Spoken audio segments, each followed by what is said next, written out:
totally booked. Rock and roll! Well, I think I'll leave you to your reading. Little Hand says it's time to rock and roll. Rock and roll! We are totally booked.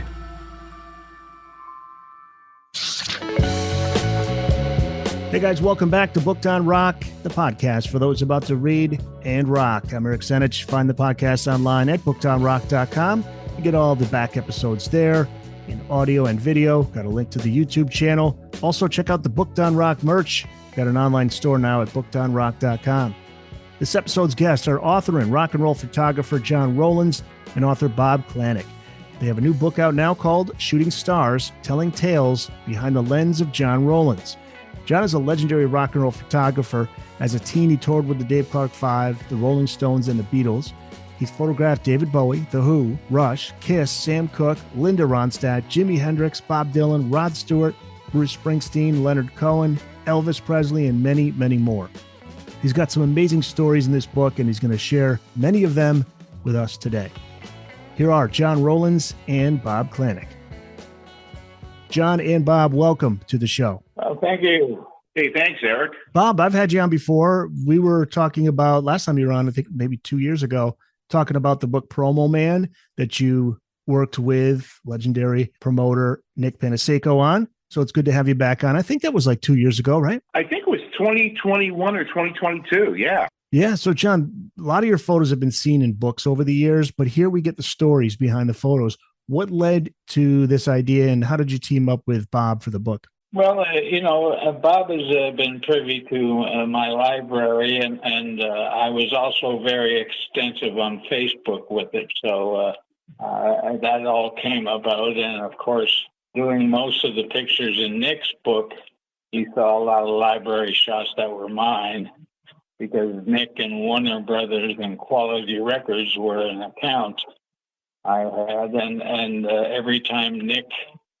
wanted the job done, I would shoot that, and I would even get to the point where I was doing something and knew that Nick's record company wasn't involved, so I would get him involved for the pictures he needed. So it just flipped over. They had these two resources here, and living in the same town, he could do it easily. So 2 years with Nick, 1 year with me.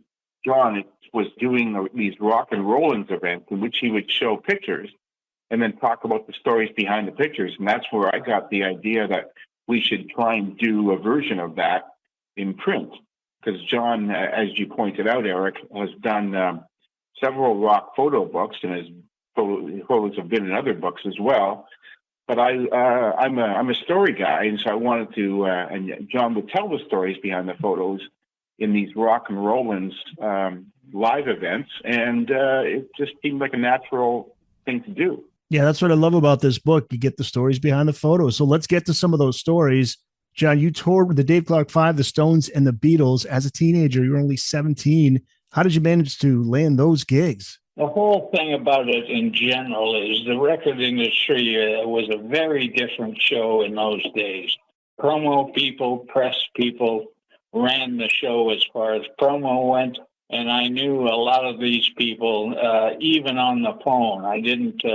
I hadn't met them and didn't know them personally, but as the record industry changed, I was most into getting to know these guys and grew with them and their jobs as a freelance outsider. That way I could do every single record company in Canada and a lot of the independent labels and get what they need to do the promotion.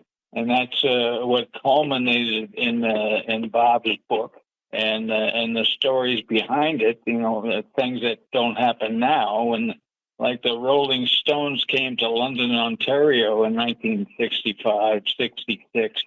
And I came down, sat in a parade of cars with them as we cruised through London to the Holiday Inn here.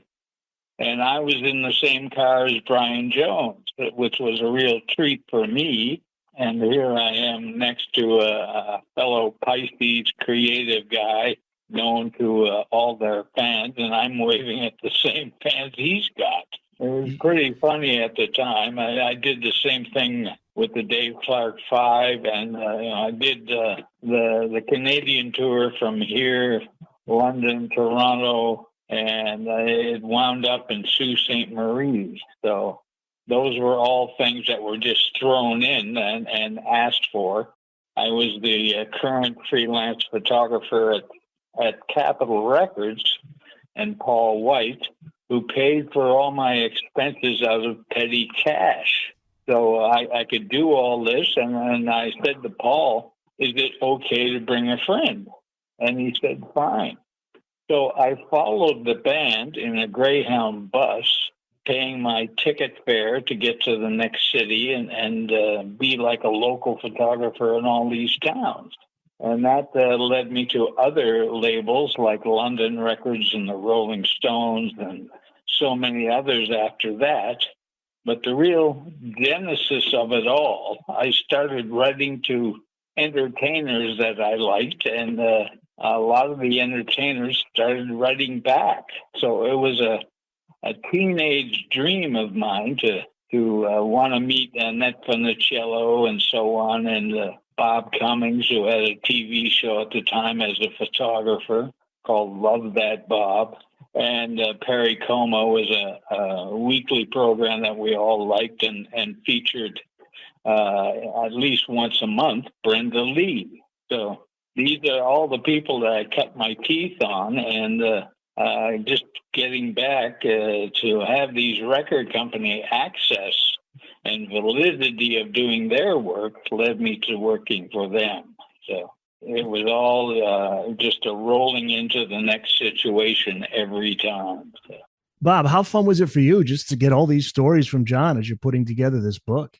Well, I mean, I'm a music geek myself, so these stories were like manna from heaven. Plus, as a writer, you want to. What I wanted to do is have more people hear these stories because, as I say, John would tell them in these live events, but those were limited, to just people that were there. And I thought this way in a book, they'll be around forever. So the book is on Amazon and will be on Amazon long after I'm gone. So I think it's important these stories are out there. The Dave Clark Five, I know well, because as a Van Halen fan, that was the band that Eddie Van Halen talked about. That was a band that inspired him, really wanted to become, that's when he wanted to become a rock and roll musician. I mean, he and his brother Alex were fans of the Beatles, of course, but there's a Dave Clark Five that he really, really took to. I thought that was really cool. I really enjoyed working with them. They were kind of like the Rough House Beatles with manners. Clean cut, same outfits every night, and accommodating to all the radio disc jockeys and whatnot that came up to the shows, posing a lot with the security teams of the OPP here in Ontario, and we're just gentlemen. And I really like them, and I'm in Pieces, Bits and Pieces, all their songs were hot tunes of the day, and of course the tabloids all put together a rivalry between the Beatles and the Rolling Stones and the Dave Clark Five, and who did you like best, and all these very simple structured panel type of who do you like the best, and I was lucky I was part of all of that. Took them to pizzerias when I was in Ottawa because I lived there before. And all these things were added to my inventory of music personalities working out of my friend's dad's office, Phil McDonald. His father built the 401 from Windsor to Toronto at $1 million a mile. So I had a nice office when his dad wasn't home. What was it like just experiencing that emergence of the Beatles and the Stones and Dave Clark Five, and especially the Beatles and the Stones? They were huge.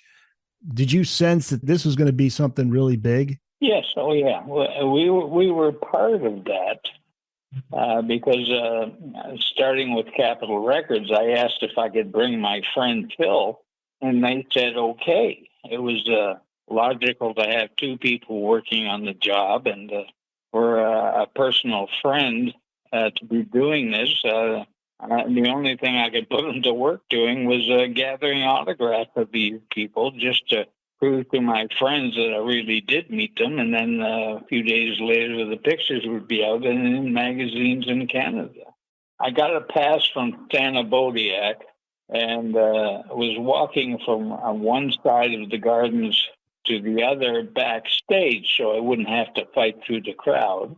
And I saw George and the Vox amplifier sound man there because he was out to monitor the sound of the Vox Super Beetle amplifiers. And at the Maple Leaf Gardens, this all funneled into electro-voiced tin speakers at the top of the gardens. So with every kid screaming for 36 minutes, you couldn't hear the band. And in order to do this, you had to go downstairs into the hockey dressing rooms with 3 blocks of cement bricks, isolating the sound down to hearable lyrics. And that was the physicality of it. And talking with the Vox guy, George said to me, "Do you want some dessert? We're having dessert in the dressing room here in a couple of minutes." So I joined the Beatles for rice pudding and had some dessert with the boys. And then afterwards, waiting to go on stage, there was a preamble by the local disc jockeys. I would get guitar lessons on John and George's guitars. They showed me how to play 8 days a week, and I Feel Fine. So it was a very personal thing, a very exciting thing, and a very unbelievable thing, but I've got pictures. And that's, I don't have any setup shots with the Beatles, but I have a shot of me in front of them at the press conference at the back of my neck, which was, so the people tell me, was highly identifiable. So that's, all I really wanted, and the fact that the record companies would give me money to do this was just an excellent arrangement. And I'm still in high school at 17. It was so much fun to ride this carousel of musical acts in the beginning, and then after a while just grow into the maturity of it all and a certain change to the record industry. But that was the premise from which it started. The Booked on Rock podcast will be back after this. I'll make a note of it. I've read about Chuck Berry being a shrewd businessman. There's a story in the book on your experience with Chuck Berry. You had an up-close experience with him. Can you talk about that? He talked about how he slept in a Cadillac, so he didn't have to pay to stay in hotels. This is a good story. Well, that year, I met him on Elwood Glover's TV show and started talking with him. I was at Ryerson at the time studying photography, and he had just gotten a brand new video camera from Bo Diddley because Bo was just in Japan and replaced his video outfit with a new Asai outfit and gave the old one to Chuck. So I knew about zooming and panning and all this and covered the show well. And after the Elwood Glover show, we sat there for the whole interview to be played back. And Chuck said, "Hey, this is really good. What are you doing next week?" And I said, "Well, I'm in school, Chuck. What do you need?" So he says, "Well, $900 be good enough to take you away from school for a week." So I joined the tour at that point in 1971. Saw how he worked, met some women that had his children, and only recently did I find out about his wife in St. Louis, and he's got duplicate wives around the country at the time. It was incredible to ride this bandwagon. Chuck was a really smart man, and his favorite hotel was his Cadillac.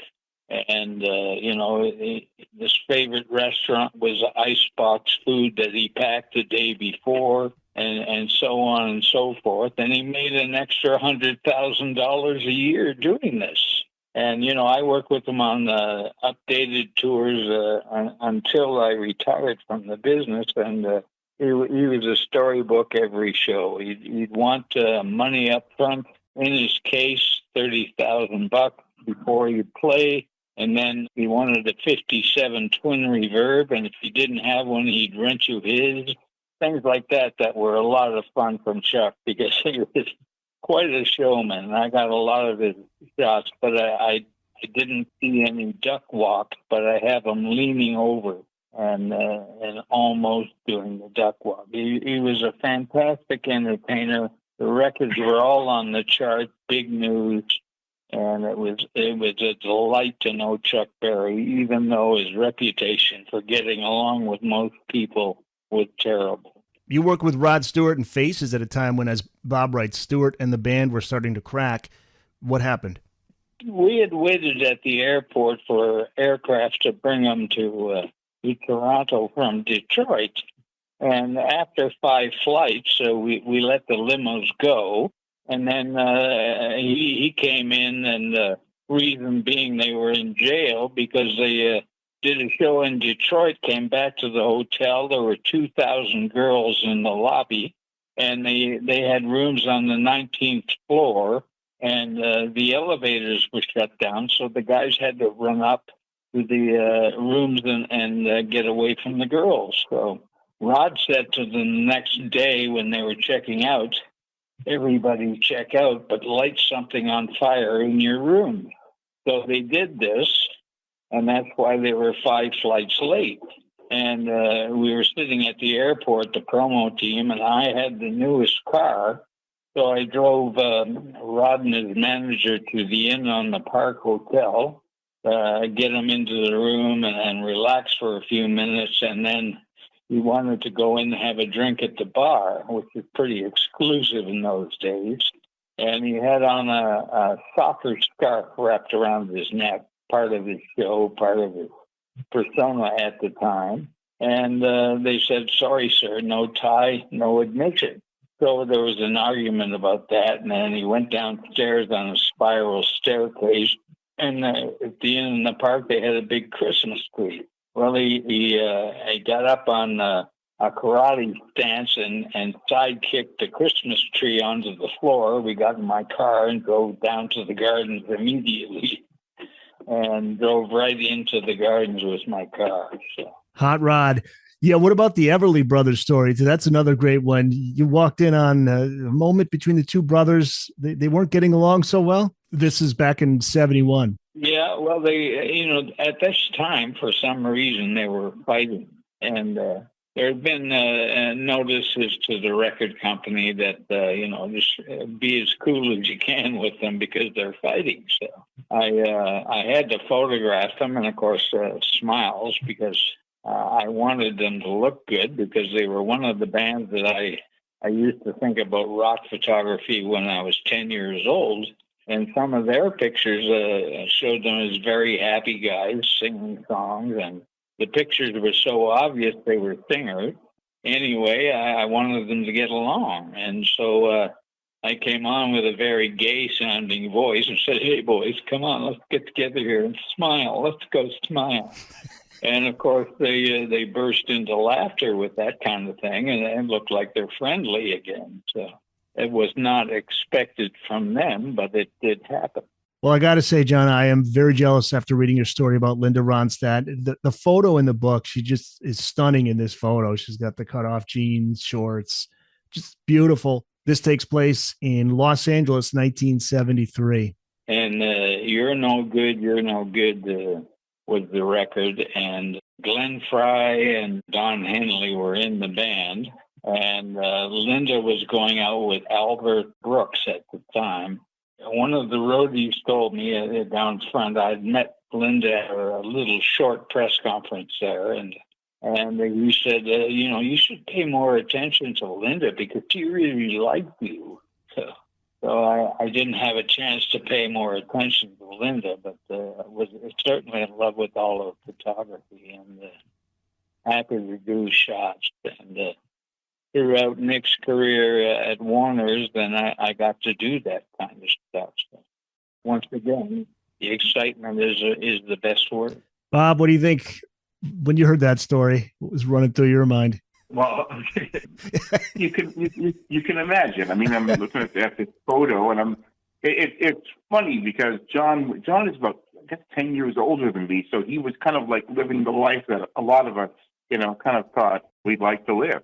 It's quite a lifestyle, and all the people that he met as well. And of course, these stories, which are, like I said, manna from heaven.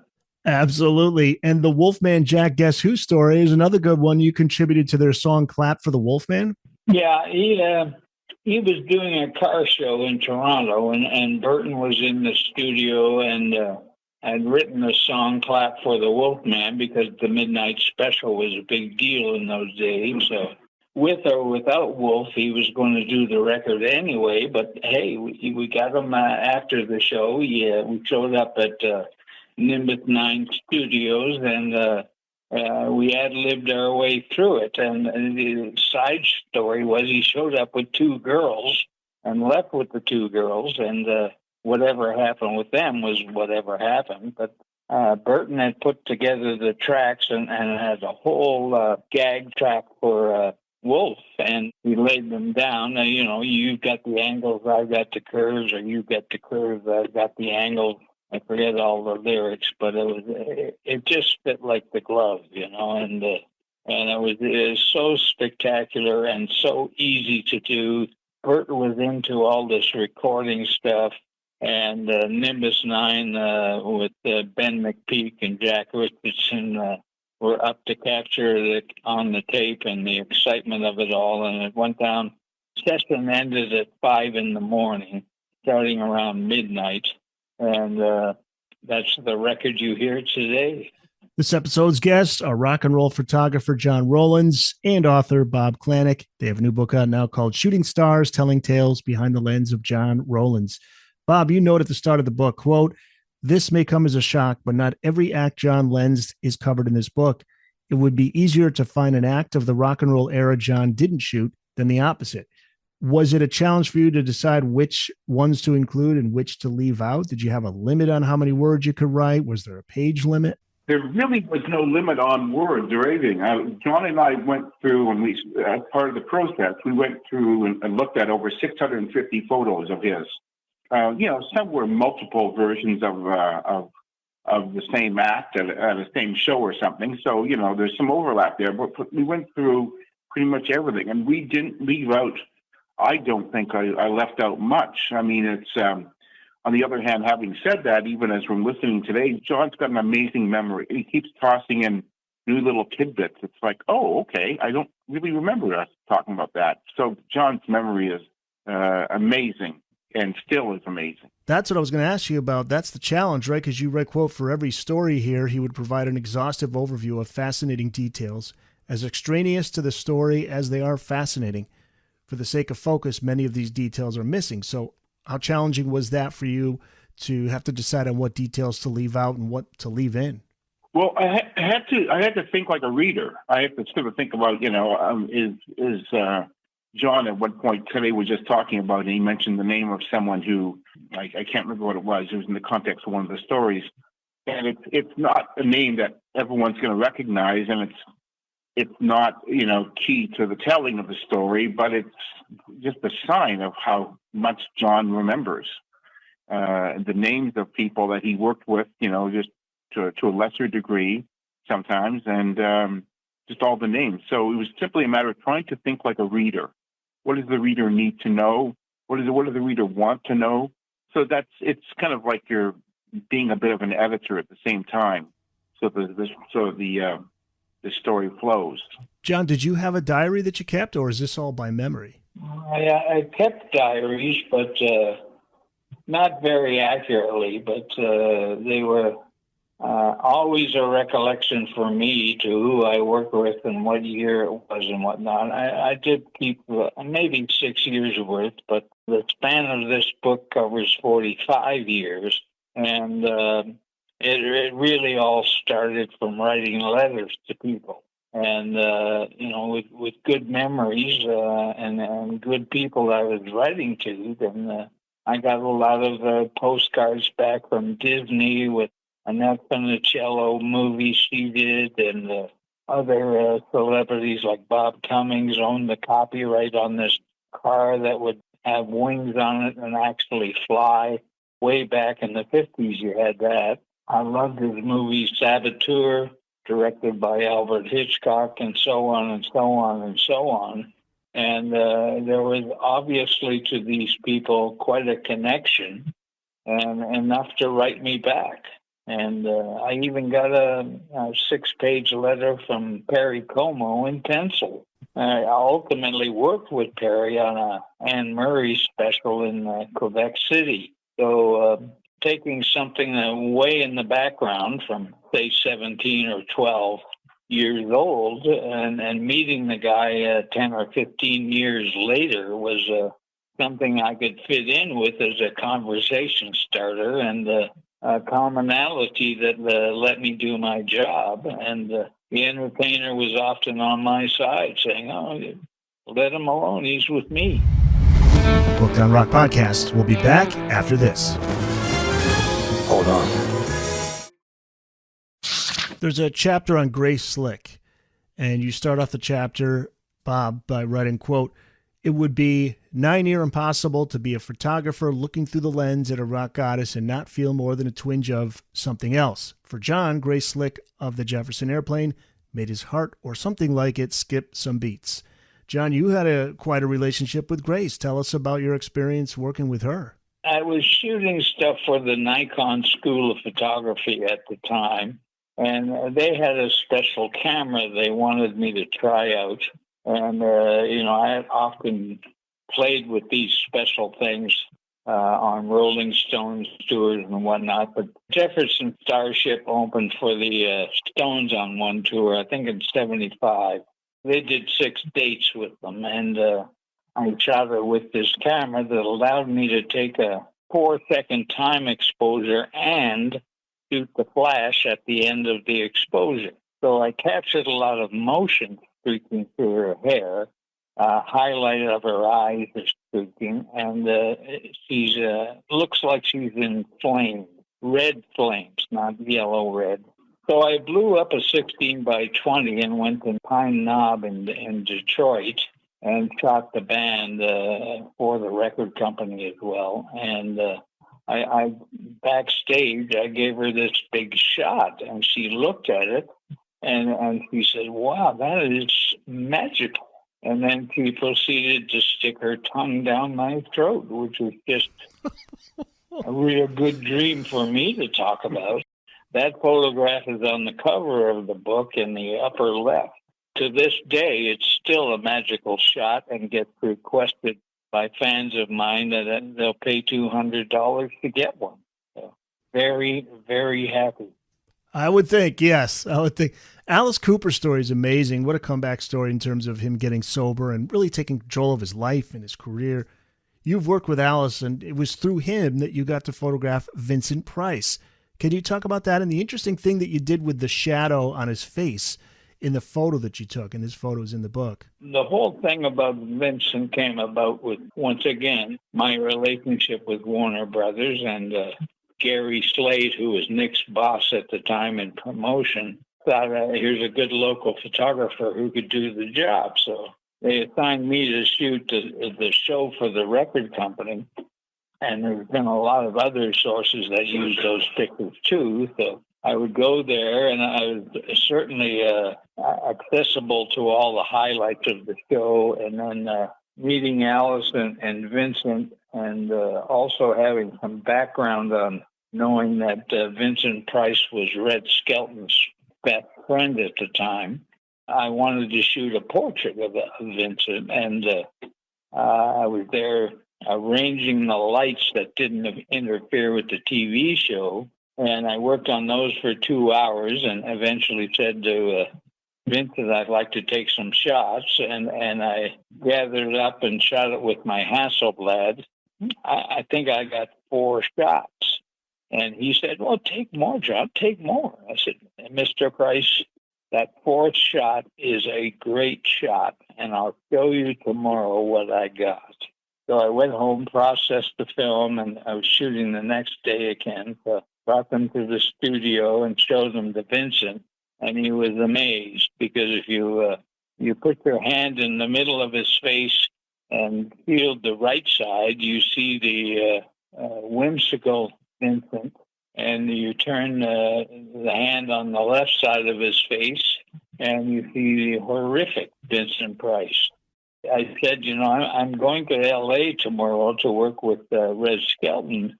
I'll give a copy to Red. And he said to me, John, I'll give a copy to Red. Let me have this one. And that's how Red and he looked at those pictures. And I was in line for the cover of his biography that his son wrote, but never got back to me because I moved around so much in those days. But when I retired, I came back to London. So. Are you originally from Canada? Born in Oshawa, Canada, raised in Ottawa, and currently living in London. I think my favorite story in the book has to do with Leonard Skinner. Bob, I'm going to ask you what your favorite story from the book is, or maybe a few stories. But if you could tell me this story, John, about Leonard Skinner, they had quite a reputation. They liked to start a few fights when they went out. The Skinner Band was an incredible bunch of guys. I can't say anything wrong about any of them, probably because of my superficial knowledge of them and friendship. But 74, I met them for the first time, and I worked with them in 73 when they opened for The Who. But working with them in 74, I got to hang out with them after the show. We went to a bar. They couldn't find somebody that would fight with them, then they'd fight with themselves. So road manager always carried about $30,000 in cash in a Halliburton case. And that was to pay off the bartender, how much do I owe you for the broken mirrors and the broken bottles? And so I love that. That's such a great story. And that's how they paid up their tab. Bob, do you have any favorite stories from the book that stand out for you? I really do like the chapter on Leonard Cohen, mainly because it goes from the beginning of his career when John shot him, this great session in Montreal at his home, and it carries on through the Lou Reed story, all the way to the story where he ran into him again in California, and he was a Zen Buddhist monk. And then, of course, John got a chance to photograph him in the final chapter of his career when he went on tour again, and because he was out of money, because his manager robbed him blind, and so in order to kind of have some money, he had to go on tour again. And that tour consolidated him as a legendary icon, music icon, before he passed away. So I really kind of like the arc of Leonard Cohen's life as it's captured in the book in terms of John's stories. And John's photos of Leonard Cohen in the final stages of his career are terrific. Yeah, he was a fascinating guy. There's an absolutely phenomenal photo you took, John, of David Bowie that's in this book, and it's the Archer photo. Bob, you write, quote, more than any other artist, John Rowlands' lasting reputation is intertwined with his work with Bowie. John, can you share with us the story behind the Archer photo and how it was David who came up with that title? I like David so much, having worked with him on Diamond Dogs, that when I got the tour for Station to Station album, he became the Thin White Duke. In order to get these shots to him as quick as possible, I put a darkroom in the hotel bathroom, brought along my little Durst enlarger, would process the film in Nikon tanks, hang them up to dry, which took 4 hours or so, just hanging in the shower in the hotel room. And then I'd cut them down and make contact sheets. And then around 9:30, I would go across the hallway to David's room, and we'd sit and have breakfast, enjoying the contact. David's enjoying them. And I came around that one of these shows at Maple Leaf Gardens produced The Archer. And he said, "Oh, you've got The Archer. That's great." And he gave me the background on it, that they were taken in Alicante, Spain. There are two sculptures there with metal leaf kind of wrappings around to show two archers with their bows pointed up and into the sea.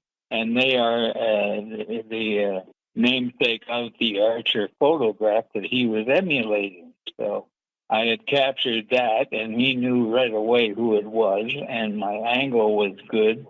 My friend Rob Bowman has got a shot very similar, but not captured with a Hasselblad, and not with the telephoto 250 that I was using on that night. Some of the mathematics aren't as good, but I have a sequence of shots leading up to it and going away from it. And I worked all that out the night before in Montreal, watched the show, made notes on where to be at what time. And then, of course, with the record company giving them gold records, platinum records, I had my validity established and could have the run of the gardens. Sat down beside Jeff and took the shot from the first row. And that's what, a professional photographer should do. Look at all the advantages you can get and make it better. It's an amazing shot. Is David Bowie your favorite artist to shoot? Or do you have favorite artists that you always love to shoot that were just great on stage, perfect for a photographer? Well, over the years, that's my favorite shot, no doubt. I wish I had been on some of the other tours that I missed, but very happy I did get the ones I got. And acts like Billy Gibbons and ZZ Top are always fantastic and fun. I've seen some of Billy's cars. I met him at a car show once, and we had some Diet Pepsi. And also I had a store in Palm Desert and was there one morning, and a guy went by with, I just caught him on the corner of my eye, and he looked like he had a hat on that Billy Gibbons wore. So I followed him for probably 20 feet behind him, and then got a little closer and said, "Hey, Billy," and he turned around. So it was Billy Gibbons taking advantage of the air conditioning in Palm Springs, walking through this mall for exercise. He was a patient at the Betty Ford and came there for recharging every now and again on the road. So whenever we saw each other, we had a great time. And it goes on to this day that my associate and friend, Max von Wenning, he comes out to see Max's art shows in Palm Desert, Palm Springs, and brings his girlfriend or wife with him, and living up to the memories. And of course, Max from Houston, Texas at the time, got to know the bass players quite well, and was a big fan of Billy's all along. So Dusty Hill? Yeah, it was a good, friendly situation. So his cars were at the National Hot Rod Association Museum, so I got to see the Mexican T-Bird and the 62 Cadillac and stuff that he had collected and refurbished to new, and also Cadzilla, made by Boyd Coffington. And he charged Billy in those days $900,000 for the car. Wow, that's the one that's in the videos, I think, the Cadzilla. Yeah, and it's now owned by the Peterson Museum in L.A. The Booked on Rock podcast. We'll be back after this. See you in the future. You worked at what was The Who's last final public concert with Keith Moon before he passed away. This was at the Maple Leaf Gardens, I believe October 21st, 1976. Keith was struggling on that tour. He managed to test your patience. Can you tell the nitroglycerin story?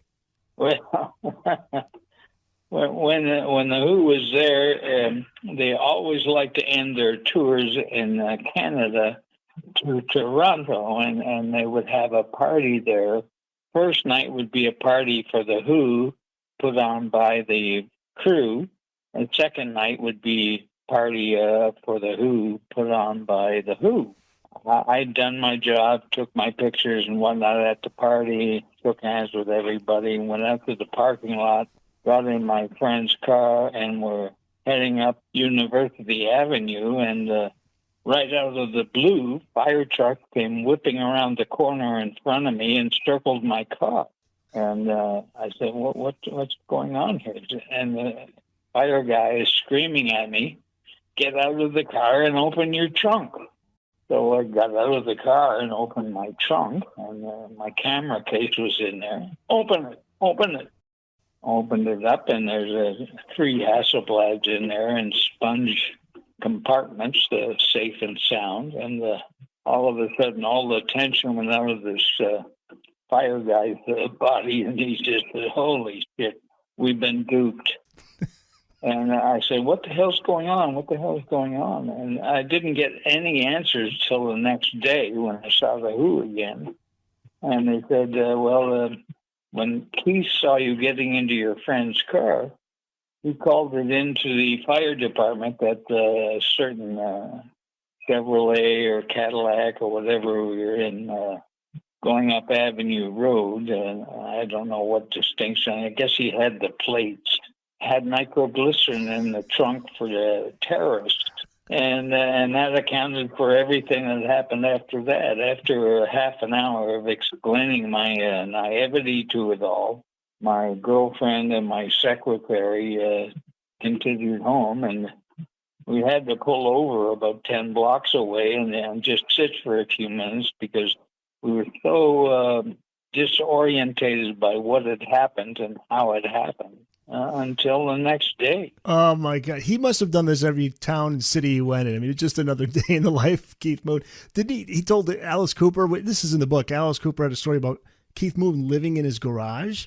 Well, that's the fact. He was living in the garage, and he and his wife were going to downtown Phoenix at the time, and they were driving down the street, and the next thing you know, they see his eyes and head come over the front of the windshield and says, "Where are we going?"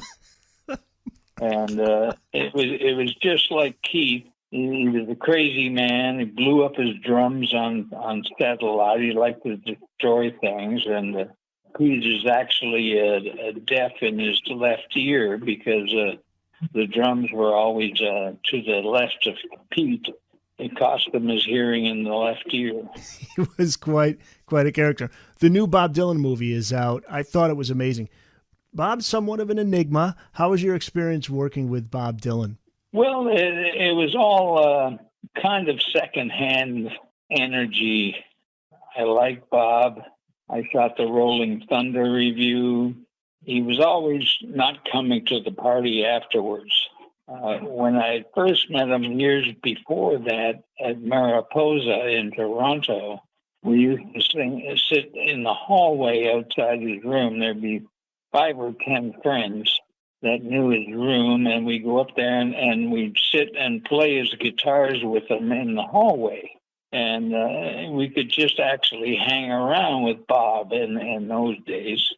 And, a lot of the official photography was done by Art Usherson, who's now in Atlanta, and myself for the record company. So this is a function that we used to do. And then the last time I saw Bob, he had written a program that they were selling. He was accessible. He was going to go to the party. He saw executives in the dressing room. So I posed them all together in the dressing room and proceeded to take shots. And my photo cable that goes from the camera to the flash broke. And I couldn't take any pictures with it. So I took it off, put it back in my camera case, and then I said, "Hold on, we're going to do pictures." So I dialed in 1/4 of a second shutter speed, and I manually tripped the flash in the 1/4 of a second. Thus, I got effective shutter speed being 1/50,000th of a second to grab the light for the picture. Froze the picture, made a great image on it, and I said, Bob kept saying, "But you didn't have your cable plugged in," and I assured him that we would have a great picture, and I'd show him tomorrow. And the same thing happened there. I showed up with the picture, and he went, "Wow," he couldn't believe it that I had figured this out in order to save the shot. So. You impressed Bob Dylan. One last story, and that's about Bruce Springsteen. You worked with him on what you call the Mission Impossible Tour. Why did you call it that?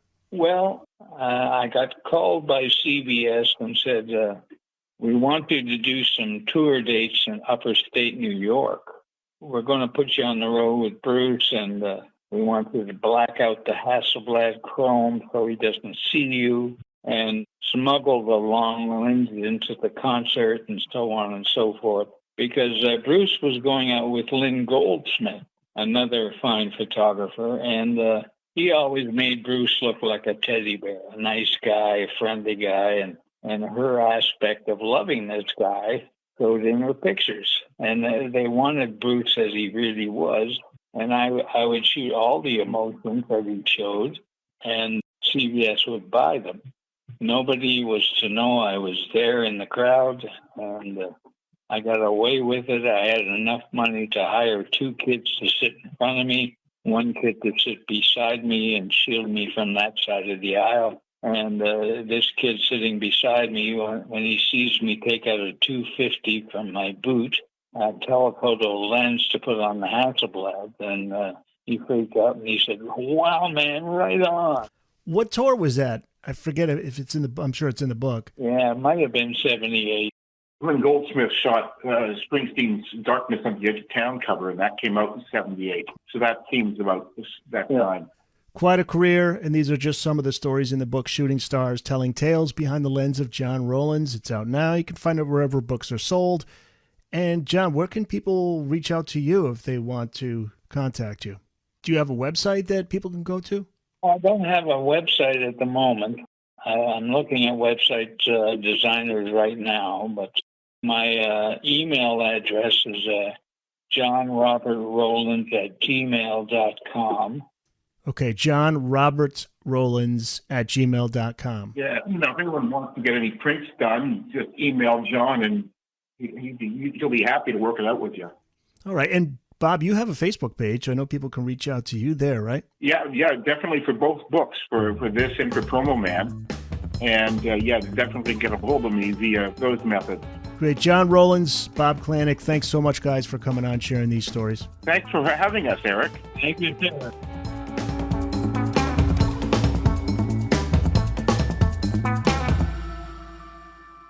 That's it. It's in the books.